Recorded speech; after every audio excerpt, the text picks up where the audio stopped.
Bonjour tout le monde. Je m'appelle Laura et je vous souhaite la bienvenue dans notre Mediris Café. Le Mediris Café, comme vous le savez peut-être déjà, est une série de courtes sessions d'information en ligne pendant le déjeuner. Dans ce webinaire, vous découvrirez Mediris GP, notre logiciel destiné aux médecins généralistes, et vous découvrirez également comment cette application rend votre travail quotidien plus efficace et plus clair.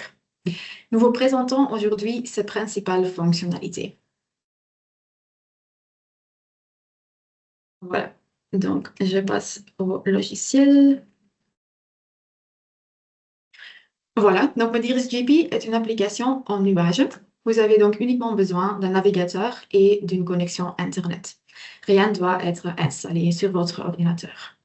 Vous pouvez vous connecter de deux manières, ou bien via ITMI ou avec votre carte d'identité, ou bien via une adresse email et votre mot de passe. Voilà, une fois connecté, vous pouvez rechercher un patient dans la barre de recherche.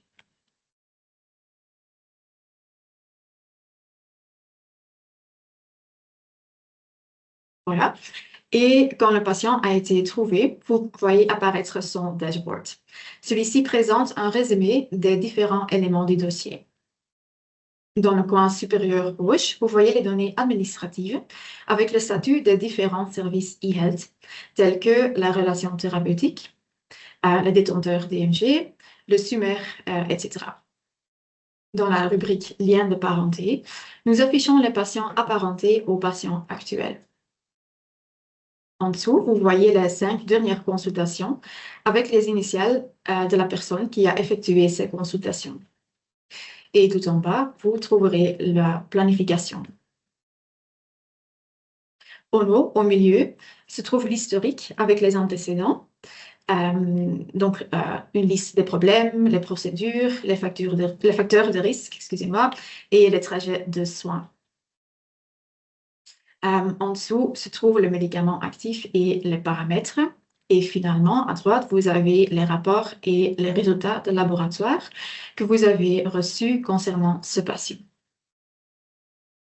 Le dashboard est entièrement cliquable. Vous pouvez ainsi ajouter, par exemple, des problèmes directement de cet écran. Il est aussi possible d'accéder au dossier médical en cliquant sur le titre que vous souhaitez accéder. Il est aussi possible de commencer une consultation ici avec l'icône plus. Et c'est ça ce que je vais faire.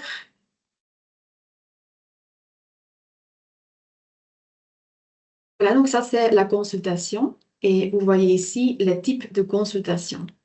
Par défaut, il y a 4 types proposés par nous. Donc la consultation, une visite à domicile, une maison de repos et une consultation par téléphone.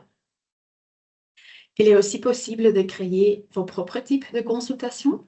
Je vous donne un exemple. Donc, je clique sur mon propre type vaccination et vous voyez que la structure change complètement vers le modèle que moi, j'ai créé moi-même. Pour cette démonstration, je vais utiliser le type consultation. Donc, je change à nouveau. Voilà. Et vous voyez ici la structure fixe avec la raison, le subjectif, l'objectif, l'évaluation et le plan d'action. Grâce à la flexibilité du type de consultation, les autres prestataires de soins avec lesquels vous collaborez dans votre cabinet sont libres de choisir le type de consultation et par conséquent la structure de la consultation.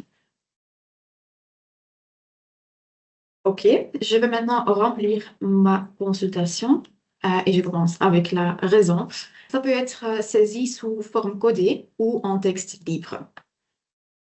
Par exemple, je tape malaise. Donc ça, c'est en forme codée. Et quand je clique sur la pilule codée, je vois les différents codes. Et si je clique sur l'icône de l'œil, je peux aussi accéder au Evidence Linker. Le subjectif, ça c'est un texte libre. Je vais mettre juste un exemple. Couleur musculaire, voilà. L'objectif, c'est également un texte libre. Et avec l'icône ici, vous pouvez enregistrer des paramètres. Un ensemble de paramètres par défaut est proposé par notre logiciel et vous pouvez ou bien modifier cet ensemble par défaut ou vous pouvez encore créer d'autres ensembles avec d'autres paramètres dedans. Je vais juste remplir la température, par exemple comme ça, je sauvegarde. Et puis, on a l'évaluation. Et ça, c'est similaire à la raison, donc c'est sous forme codée, par exemple, script. Et dans le plan d'action, vous avez plusieurs possibilités. Moi, je vais, par exemple, faire un certificat d'incapacité. Ça se trouve aussi par défaut dans le logiciel. Le nombre de jours, voilà, c'est en effet 7 jours et c'est incapacité à travailler. Si je clique maintenant sur la flèche à côté de terminer, vous voyez que c'est possible de l'envoyer via Multimediat. Moi, je vais juste terminer et imprimer. C'est aussi possible de l'envoyer par mail au patient, mais donc moi, je vais imprimer. Et vous voyez aussi que une signature numérique peut être ajoutée au certificat. Dans le panneau latéral à droite, nous affichons tous les éléments du dossier. Vous pouvez donc parfaitement consulter les données du dossier pendant une consultation, telles que les antécédents, les consultations précédentes et même les réseaux de santé. Et tout ça sans devoir quitter la consultation en cours. Une fois le contact rempli, vous pouvez passer à l'étape financier. Et là, vous voyez que le code est automatiquement rempli sur la base du type de consultation que nous avons sélectionné. Dans ce cas, c'est juste une simple consultation. En tant que médecin, vous pouvez enregistrer le paiement en bas ou vous pouvez laisser cette tâche au secrétariat. Je passe maintenant à l'étape résumé. Et ça, c'est juste un aperçu de tout ce que vous avez enregistré dans cette consultation. Si tout est bien enregistré, vous pouvez terminer. Voilà. Et il vous sera alors demandé, entre autres, si vous acceptez d'exporter le sommaire. Vous aurez encore d'autres possibilités, mais j'y reviens encore plus tard, dans quelques instants. Je vais juste terminer. Voilà. Et on arrive maintenant sur une page qui résume toutes les consultations du jour. Nous allons lancer maintenant une nouvelle consultation qui est un peu plus étendue. Donc, je vais rechercher mon patient à nouveau. Ça s'ouvre dans un nouvel onglet. Et je vais créer une nouvelle consultation, comme ça.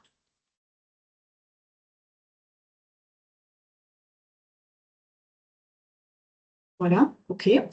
Dans la rubrique raison, je vais mettre douleur thoracique, voilà. Et je vais mettre mes observations dans l'objectif. Et je mets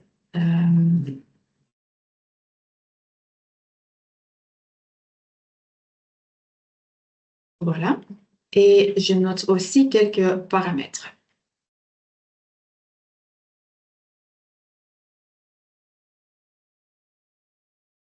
Voilà. Et je sauvegarde. Au cours de la consultation, je vais examiner mes antécédents de ce patient et je vois que le patient a déjà subi un infarctus et qu'il est diabétique. OK. Nous effectuons également un ECG et nous l'enregistrons dans le plan d'action. Donc, il y a les 3 points ici et puis dans les procédures. Je peux rechercher ici ECG, je sélectionne et je sauvegarde. Comme vous le verrez dans quelques instants, grâce à cette action, le code de nomenclature correcte sera automatiquement ajouté dans l'étape financière. Dans l'évaluation, je mets infarctus du myocarde. Et en ce qui concerne les médicaments, je vais prescrire aussi un médicament. Voilà. Et je sélectionne le bon médicament. C'est pour une seule fois et j'utilise la posologie structurée. Comme ça, je peux indiquer exactement comment le patient doit prendre le médicament et c'est pendant le déjeuner. Quand tout est bien enregistré, je clique sur Envoyer la prescription.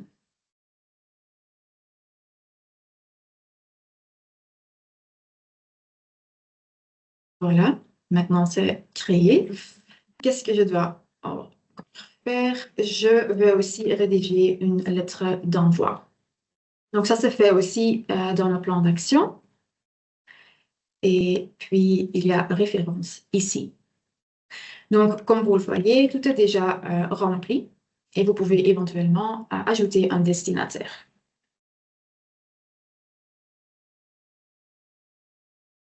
Je vais aussi, via la flèche à côté de sauvegarder, je vais l'imprimer et comme ça, le patient peut l'emporter avec lui quand il vient chez le spécialiste.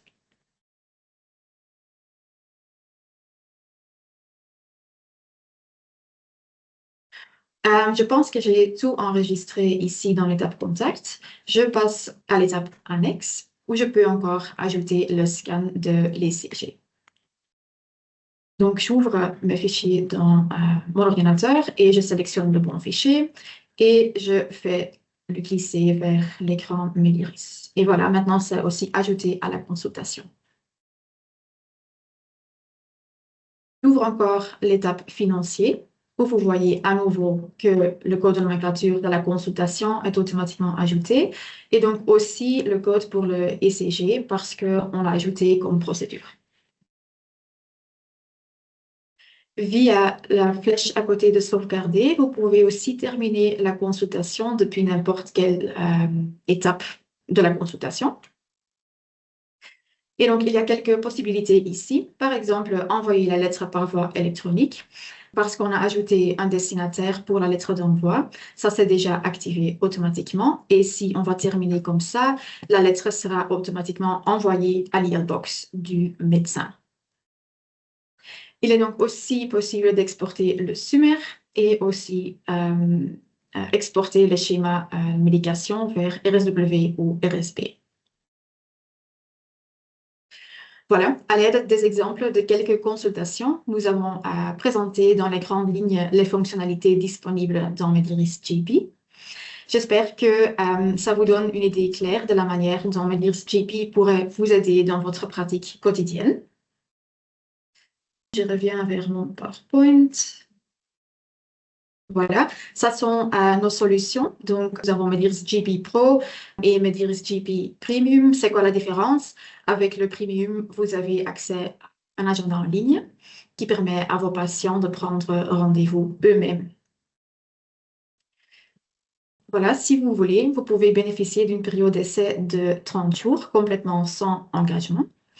Et une démonstration personnalisée est également possible, bien sûr. Si vous êtes intéressé par ça ou si vous avez encore d'autres questions, vous pouvez nous contacter par mail via info@mediportal.be. Voilà, et il ne me reste plus qu'à vous remercier pour votre temps et votre intérêt. J'espère qu'on se retrouve lors du prochain Mediris Café. Passez une bonne journée. Au revoir.